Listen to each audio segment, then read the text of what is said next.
இன்னைக்கு எங்க இருக்கேன்னு பார்த்தீங்கன்னா, காரைக்கால் ரயில்வே ஸ்டேஷனுக்கு தான் வந்திருக்கேன். இந்த ரயில்வே ஸ்டேஷன் பார்த்தீங்கன்னா, அம்ரித் பாரத் மறுசீரமைப்பு திட்டத்தின் கீழ் ரீவொர்க் பண்ணிட்டு இருக்காங்க. அந்த வேலை தான் இந்த வீடியோல பார்க்குறீங்க. போன வீடியோல திருநள்ளாறு ரயில் நிலையத்தில வந்து சரக்கு ரயில் போகும்போது கரித்துகள்கள் வந்து கொட்டுதுன்னு சொல்லியிருந்தேன். அதே மாதிரி காரைக்கால் 2வது நடைமேடையிலயும் அந்த மாதிரி கரித்துகள்கள் அதிகமா கொட்டுனத காண முடியுது. இங்க உள்ள பிளாட்ஃபார்ம் ஷெட் எல்லாம் வந்து எக்ஸ்டெண்ட் பண்ணாங்க.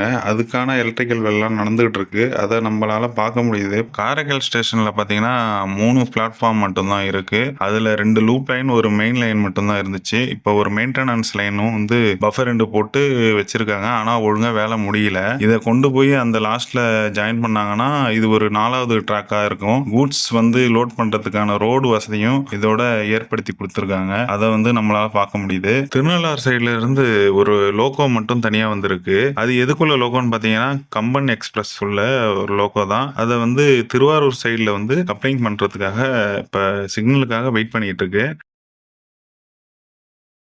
இப்போ கப்ளிங் பண்றதுக்காக போயிட்டு இருக்கு. அந்த ட்ரெயினுக்கு ஆப்போசிட்ல பார்த்தீங்கன்னா, மெயின் லைன்ல கூட்ஸ் ட்ரெயினும் வந்துகிட்டு இருக்கு. ஒரே நேரத்துல 2 ட்ரெயினும் மூவ் ஆகுறத பார்க்கும்போது ஒரு பேரானந்தமா இருக்கு. காரைக்கால்ல ஆப்போசிட்ல ட்ரெயின் போகாது. இப்போ பேர்ல புது ட்ராக் போட்டதால இப்போ கூட்ஸ்லாம் ஆப்ரேட் பண்ணவும் ஆப்போசிட்ல வந்து ரயில்வே டிராஃபிக் வந்து இப்ப கொஞ்சம் அதிகமா இருக்கும் காரைக்கால் ரயில்வே ஸ்டேஷன்ல. அத நினைக்கும்போது கொஞ்சம் கவலையா இருக்கு. ஏன்னா வந்து அடிக்கடி கூட்ஸ் வந்து கிராஸ் ஆனுச்சுன்னா அடிக்கடி கேட் போடுவாங்க. முக்கியமான சாலை சந்திப்புலாம் வந்து ரயில்வே கேட் இருக்கிறதால ரொம்ப டிராஃபிக் ஆகுது. அது இல்லாம ஸ்கூல் போற டைம்ல ஸ்கூல் போக முடியல. வேலைக்கு போறவங்க வேலைக்கு ஒழுங்கா டைமுக்கு போக முடியாத சூழ்நிலை உருவாகியிருக்கு. இத வந்து கருத்துல கொண்டு கூட்ஸ் ட்ரெயின் ஆப்பரேட்டிங் டைம வந்து அதுக்கேத்த மாரி ஃபிக்ஸ் பண்ணி ரன் பண்ணணும்னு ஒரு வேண்டுகோளா இந்த வீடியோ மூலியமா தெரிவிச்சுக்கிறேன். கிரீன் சிக்னல் போட்டிருக்கு. இங்கேயும் கிரீன் கொடுத்துருக்காங்க.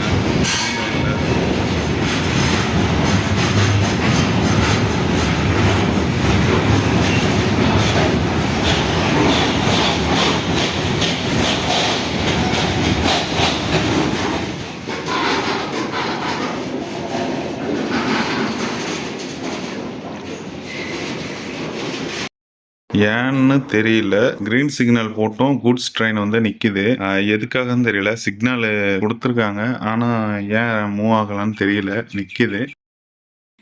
எதுக்காக நிக்குதுன்னு தெரியல. ஆனா நிக்குது. சிக்னல் கிரீன்ல தான் இருக்கு. ட்ரெயின் மூவ் ஆக ஆரம்பிச்சிடுச்சு.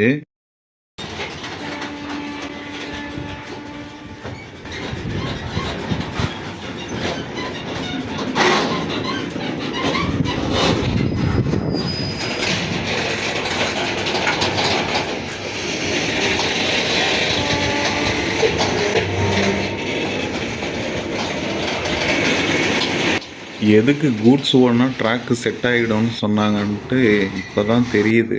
இந்த இடத்துல பார்த்தீங்கன்னா ஸ்லீப்பர் வந்து கீழேயும் மேலேயும் போயிட்டு வந்துட்டு இருக்கு. கீழே வந்து சரியான சப்போர்ட் இல்லைன்னு நினைக்கிறேன். இந்த இடத்துல ட்ராக் வந்து கீழே போயிட்டு போயிட்டு வந்துட்டு இருக்கு. ஒரு ஒரு வீல் மூவ்மெண்ட்டுக்கு ஏற்ற மாதிரி நல்லா தெரியுது அவங்களுக்கு. என் கண்ணுக்கு தெரியுது.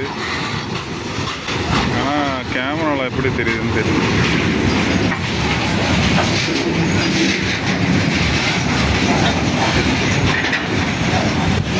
இடம் அப்படியே அமைங்க ஏறுது. தனியாக ஒரு இன்ஜின் டீகப்பிள் ஆகி போயிட்டு இருந்தது பார்த்தீங்களா, கப்ளிங் பண்ணுறதுக்கு. அது பார்த்தீங்கன்னா டீ கார்டன் எக்ஸ்பிரஸோட தான். காரைக்கால்ல இருந்து எர்ணாகுளம் போகக்கூடிய ட்ரெயினோட இன்ஜின் தான் அது. 4:30க்கு இங்கேருந்து கிளம்பும். உங்களுக்கு யூஸ்ஃபுல்லாக இருந்தால் யூஸ் பண்ணிக்கோங்க. இந்த வீடியோ எப்படி இருந்ததுன்னு மறக்காம கமெண்ட்ல சொல்லுங்கள். நன்றி.